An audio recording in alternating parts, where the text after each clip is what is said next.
खेसारी लाल यादव आज जो काम किया है उससे जानकर आप भी उनको बेवकूफ ही कहेंगे। बने रहिए इस वीडियो में अंत तक, तभी आपको पता चलेगा। इससे पहले इस चैनल को सब्सक्राइब जरूर कर लीजिए।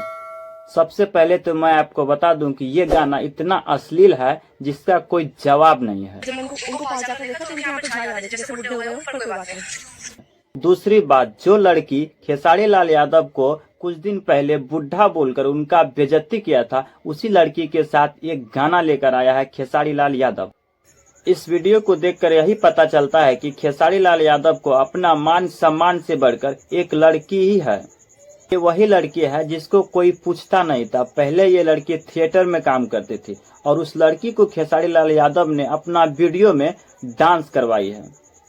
ये लड़की कुछ दिन पहले अपने गंदे हरकत के कारण एक स्टेज शो से वायरल हुआ था, गलत इशारे से प्रसिद्ध हुआ है। इस वीडियो को भी आप लोग देख लीजिए। चरित्र उनका जैसा भी है वो मायने नहीं रखता है। उनको खेसारी लाल यादव अपने साथ जोड़ ही लेते हैं, लेकिन खेसारी लाल यादव को ऐसा नहीं करना चाहिए, क्योंकि जो लड़की उनको सोशल मीडिया पे बेइज्जती कर दी थी, उस लड़की के साथ तो एक फोटो तक नहीं खिंचाना चाहिए, लेकिन उसके साथ ही खेसारी लाल यादव डांस किए हैं। बाकी ये वीडियो के बारे में आप क्या कहना चाहते हैं, कमेंट बॉक्स में कमेंट जरूर करें।